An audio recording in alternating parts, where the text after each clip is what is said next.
आप क्षेत्र का दौरा कर रही हैं, क्या पर्पज है आपका, मुख्य उद्देश्य क्या है आपका? देखिए, क्षेत्र में दौरा करने का कोई उद्देश्य नहीं होना चाहिए एक जनप्रतिनिधि का। जिनका उद्देश्य होता है वो चुनाव में आते हैं। क्योंकि अभी बरसात का टाइम है, बाढ़ का टाइम है और महंगाई चरम पर है। अभी भाजपा ने एक और अनाउंसमेंट कर दिया है कि देश के हालात ऐसे हैं कि 6 लाख करोड़ रुपए लेने के लिए वो देश की संपत्ति को लीज पे दे रहे हैं, किराए पे दे रहे हैं। पहली बार ये सुना है, समझा है हम लोगों ने। एक तरफ किसान की बदतर हालत है, दूसरी तरफ युवाओं को रोज़गार नहीं मिल रहा है।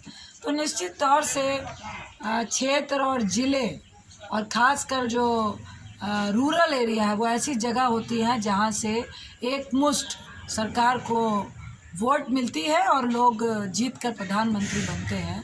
उनके जो हालात है सबसे बदतर है। तो निश्चित तौर से हम लोगों का ये निश्चित ये रहता है कि लोगों से मिलें, बात विचार करें, विमर्श करें। आखिर महंगाई से किसानों पे कितना असर पड़ रहा है, आम आवाम पे कितना असर पड़ रहा है, एक ग्रामीण युवा पे कितना असर पड़ रहा है, महंगाई का कितना असर पड़ रहा है। तो विचार विमर्श कर रहे हैं।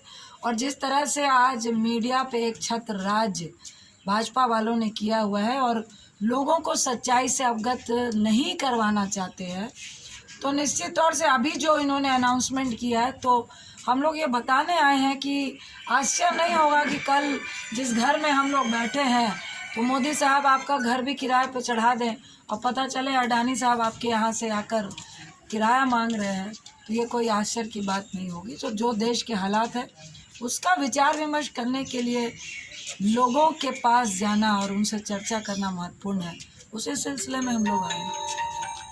जनगणना पे आप क्या कह रहे हैं, जाति जनगणना जो चालू किया है?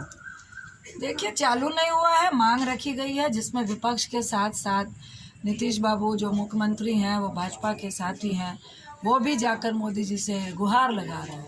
एक तरफ आप उनके साथ में हैं, एक तरफ आप गुहार लगा रहे हैं। तो यहीं से नियत पे लगता है जैसे कि खोट है। अगर जातीय जनगणना आपको इतनी आवश्यक लगती है तो आप सत्ताधारियों के साथ हैं, सत्ता में उनके साथ हैं, आपकी भागीदारी है। तो आखिर क्या वजह है कि आप उनको मना नहीं पा रहे हैं? इसी तरह से बिहार को विशेष राज्य के दर्जे की भी बात थी। जब आप अलग थे तो विशेष राज्य के दर्जे की बात करती थी। जातीय जनगणना हर जात के लिए ज़रूरी है, बशर्ते कि राजनीतिक व्यक्तियों के नियत पे खोट ना हो। तो आप क्षेत्र भ्रमण कर रहे हैं, विकास में क्या स्थिति है?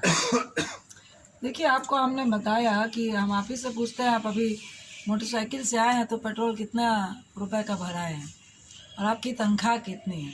क्या मोदी साहब ने आपकी तनख्वाह और पेट्रोल के खर्चे को बैलेंस किया है क्या, जो कांग्रेस हमेशा करती थी, जो यूपीए की सरकार करती थी? आज अगर आपका तनख्वाह 20,000 है और आपका खर्चा कांग्रेस के वक्त अगर 12,000 था, तो आज की तारीख में अगर तनख्वाह 25,000 है तो खर्चा आपका 45,000 मोदी साहब ने कर दिया है, क्योंकि अडानी अंबानी का भी खजाना भरना है। तो जो सिचुएशन है उस पे आप विकास की बात तो छोड़ दीजिए, जो अपने घर का विकास या अपने घर का पेट भर रहे थे, जो 2 रुपए की नौकरी कर रहे थे, आज करोड़ों लोग की नौकरी भाजपा सरकार के आने के बाद चली गई है। पहले नोटबंदी ने ली, फिर आपके कोरोना ने ली, फिर रही सही कसर आपके जीएसटी ने पूरी की, अब पूरी कसर आपके पेट्रोल और डीजल और किरासन तेल और रसोई गैस के दाम ने रखकर। मुझे लगता है ये कमर तोड़ने वाली भी बात नहीं है, ये तो लोगों को जान से मारने वाली बात है। आप ही बताइए, 450 रुपये सब्सिडी का सिलेंडर, यही भाजपा वालों को महंगा लगता था और आज सब्सिडी भी हट गई है, ऊपर से हर बार 50 रुपये बढ़ा दिए जाते हैं। मुझे लगता है लगभग 950 रुपये, 1,000 रुपये गैस सिलेंडर का दाम है। कहाँ गई सब्सिडी, कहाँ गई उज्ज्वला योजना? और आज पेट्रोल डीजल 107 रुपये से 96 रुपये डीजल है। और अफसोस है कि जब 65 रुपये, 120 रुपये कच्चा तेल था, तब कांग्रेस की सरकार 34 रुपये डीजल और 44-50 रुपये के करीब पेट्रोल था और बहुत महंगा हुआ तो 60 रुपये गया था। और आज 42 रुपये कच्चा तेल है और 107 रुपये आप पेट्रोल का ले रहे हैं, 96 रुपये लगभग जगह में आप डीजल का ले रहे हैं। किरासन तेल का रेट हमको लगता है